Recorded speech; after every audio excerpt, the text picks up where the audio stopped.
कुछ बातें और लिख लीजिएगा। ग्रंथ में लिखा है कि गन्ने के रस से भगवान का आप अभिषेक करेंगे तो घोर गरीबी का दमन हो जाएगा, घोर गरीबी समाप्त हो जाएगी। यह इसका एक बहुत बड़ा फर्क है। यदि पीली सरसों के द्वारा आप भगवान महादेव का महारुद्रा अभिषेक करेंगे तो दुश्मन समाप्त हो जाएंगे, और काली सरसों के द्वारा अभिषेक करोगे तो रोग समाप्त हो जाएंगे। जल में थोड़ा सा तेल मिला करके, सरसों का तेल, पीली सरसों का तेल दुश्मनों को समाप्त कर देता है, और जो काली सरसों होती है उसका जो तेल है वो रोग को समाप्त कर देता है। यह इसकी बहुत बड़ी महिमा है। कहा गया जिनके बच्चे पढ़ने लिखने में कमजोर हैं तो गऊ माता के दूध में, कच्चे दूध में, देवताओं के ऊपर कभी भी गर्म दूध नहीं डाला जाता, ध्यान रखना इस बात को। कच्चे दूध से ही भगवान को स्नान कराया जाता है। उसमें थोड़ा सा बूरा डालकर या चीनी डाल करके यदि मीठे दूध से भगवान का अभिषेक किया जाए तो ग्रंथ में लिखा है कि बुद्धि गुरुदेव बृहस्पति की तरह काम करने वाली हो जाएगी। इसलिए मीठे दूध से बच्चों की विद्या के लिए ये महारुद्रा अभिषेक किया जाता है। गंगा जल से भगवान का अभिषेक करने पर मृत्यु के समय पर पांव में कांटा लगे इतनी भी तकलीफ नहीं होती। गंगा जल से भगवान को स्नान कराने का इतना बड़ा महत्व है। और भी मैं आपको कुछ निवेदन करना चाहूंगा।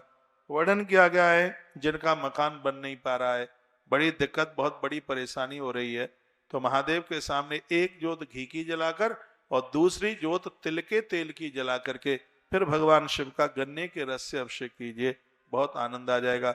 वंश वृद्धि के लिए दूध में, पानी में घी डाल करके अभिषेक कीजिए, बहुत अद्भुत काम हो जाएगा। तो ऐसी बातें इससे महापुराण के अंतर्गत लिखी गई हैं। एक बार जयकारा लगाइए बोल बांके बिहारी लाल की। यद ग्रहम शिव नैवेद्य प्रचारोप प्रयायते। ग्रंथ में वर्णन किया गया कि जिन घरों में भगवान को नित्य भोग लगता है तदग्रहम पावनम सर्व मन पावन कारणम, वह घर अपने आप में बिल्कुल तीर्थ की तरह हो जाता है। उस घर में और तीर्थ में कोई अंतर नहीं रहता। इसलिए अपने घर में प्रत्येक दिन भगवान का भोग लगाइए। एक बात और निवेदन करूंगा, आपके मंदिर में 5 देवताएं या 25 देवताएं, तो 25 जगह भोग लगाने की जरूरत नहीं है। एक ही जगह भोग लगाने से सभी देवताओं का भोग लग जाता है। मैंने देखा है मंदिर में एक पूड़ी गणेश जी के सामने रख दी, एक पूड़ी दुर्गा जी के सामने रख दी, एक पूड़ी कन्हैया के सामने रख दी, एक पूड़ी महादेव के सामने रख दी, पूरे मंदिर में पूड़ी पूड़ी दिखाई देती है। और मैंने ये भी देखा कौर तोड़ तोड़ करके भगवान के होठों से लगा देते हैं। पहले भगवान खाते हैं, फिर उनके ऊपर चढ़ करके चीटा चीटी खाते रहते हैं पूरे दिन भर।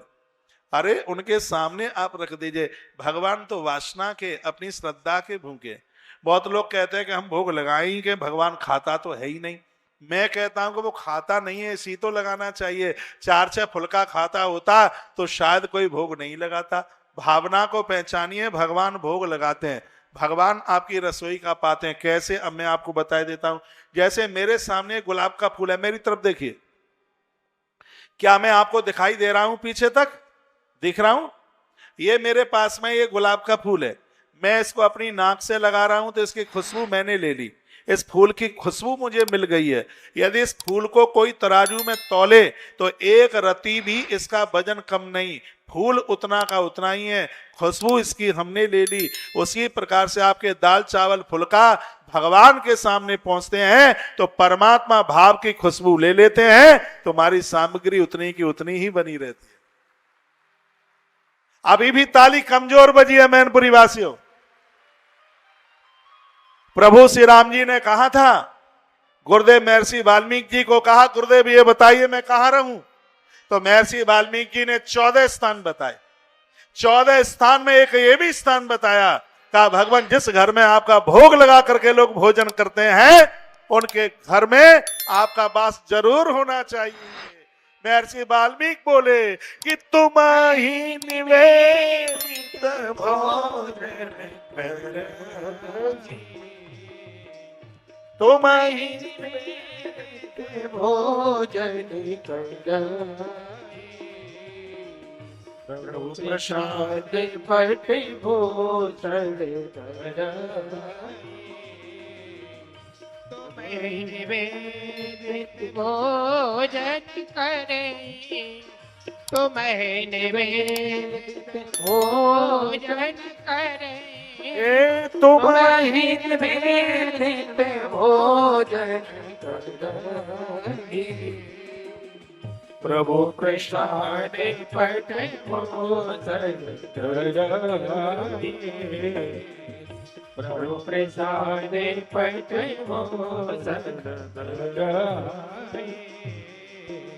तुम ही निवेद भोजन करे। प्रभु प्रसाद पट भूषण धरे। ए तुम निवेदित भोजन करे।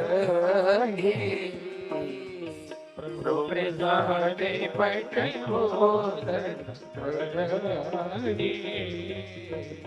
प्रभु प्रसाद पट भोजन करे। बोलिए शंकर भगवान